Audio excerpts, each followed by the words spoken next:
Apa itu herd immunity? Apakah bisa menjadi solusi untuk mengatasi virus COVID-19?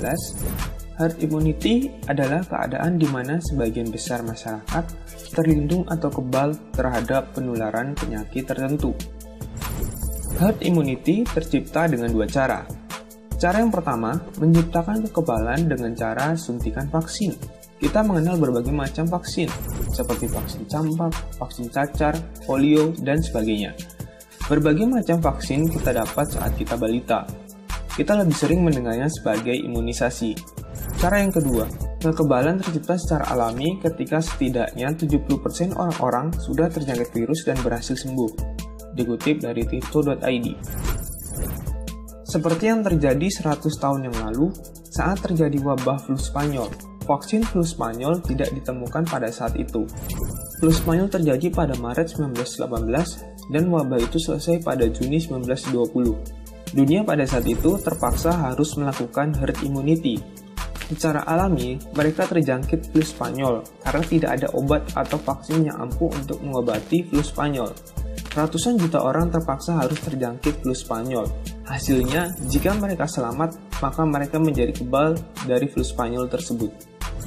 Sekitar 500 juta orang atau sepertiga populasi manusia pada saat itu terjangkit flu Spanyol. CDC memperkirakan 50 juta orang meninggal akibat flu Spanyol. Wow, sebuah jumlah kematian yang sangat fantastis pada saat itu. Jika seandainya hal tersebut terjadi pada saat ini, tetap 50 juta orang meninggal adalah angka yang sangat besar. Jangan sampai hal tersebut berulang kembali pada saat ini. Vaksin sangat penting dalam mengatasi wabah, namun karena tidak ada vaksin flu Spanyol pada saat itu, yang dilakukan oleh tim medis yaitu melakukan isolasi, karantina, menjaga kebersihan, memakai disinfektan, dan pembatasan. Namun itu pun tidak merata, berdasarkan informasi dari CDC.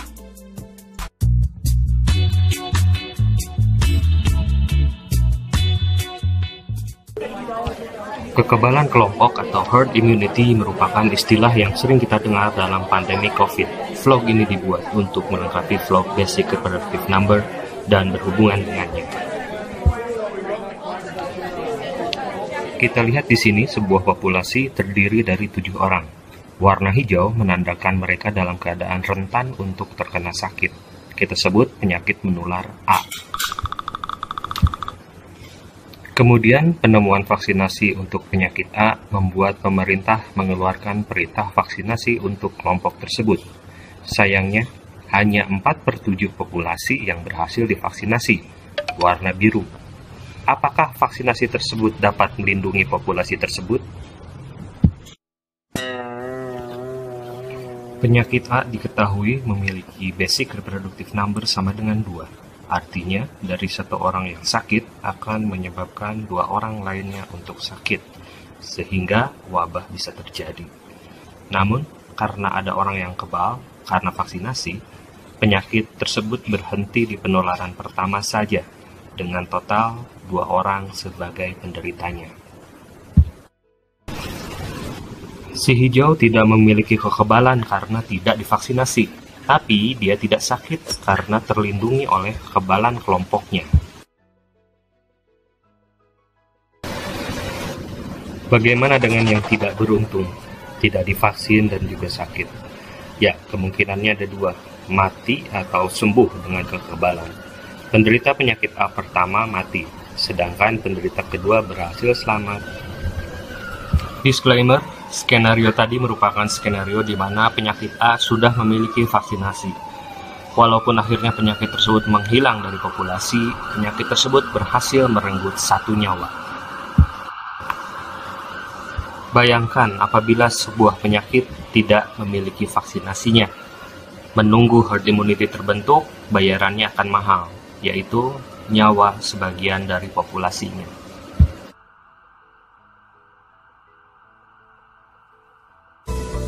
Lalu, apa itu herd immunity? Dilansir Al Jazeera, Senin 23 Maret 2020, herd immunity adalah situasi saat orang dalam populasi tertentu mempunyai kekebalan terhadap penyakit. Dengan kata lain, herd immunity adalah kekebalan kawanan yang membiarkan virus terus menyebar, sehingga banyak orang terinfeksi dan apabila mereka sembuh, banyak orang akan kebal, sehingga wabah akan hilang dengan sendirinya karena virus sulit menemukan host atau inang untuk dihinggapi. Kekebalan tubuh bisa berasal dari vaksinasi atau dari orang yang terjangkit penyakit itu sebelumnya. Dalam kasus pandemi corona ini, bisa digambarkan semakin banyak yang terinfeksi, maka bakal lebih banyak orang yang sembuh dan kemudian menjadi kebal. Martin Hibbert, profesor penyakit menular dari London School of Hygiene mengatakan, jika sekitar 70% dari populasi yang terinfeksi telah pulih, maka kemungkinan wabah penyakit jauh lebih sedikit. Sebab kebanyakan orang resisten atau kebal terhadap infeksi. Inilah yang disebut herd immunity. Lalu, apakah cara ini efektif memperlambat penyebaran virus corona? Hasil penelitian terbaru menyebutkan, satu orang yang terinfeksi virus corona akan menularkan kepada sekitar 2-3 orang lain. Jika tidak ada tindakan yang diambil, maka herd immunity bakal meningkat antara 50-70%.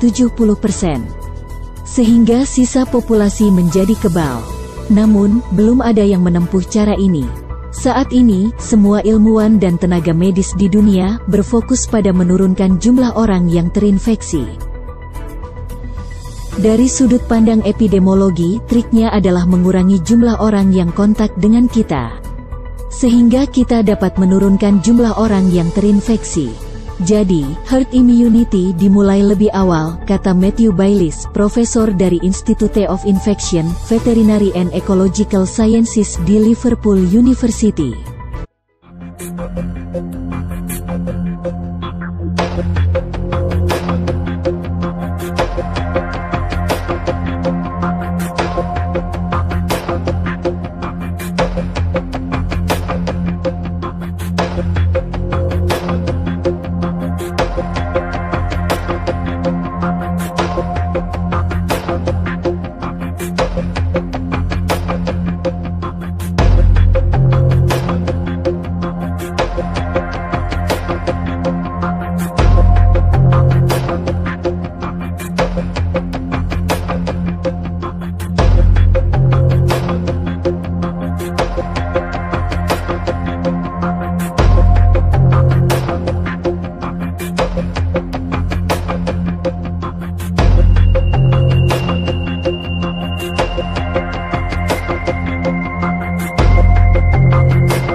Immunizations protect your child from diseases and help stop the spread of certain diseases in your community. When more people are immunized, less people get sick because the disease has less people to infect. If you don't have the disease, you can't pass it on.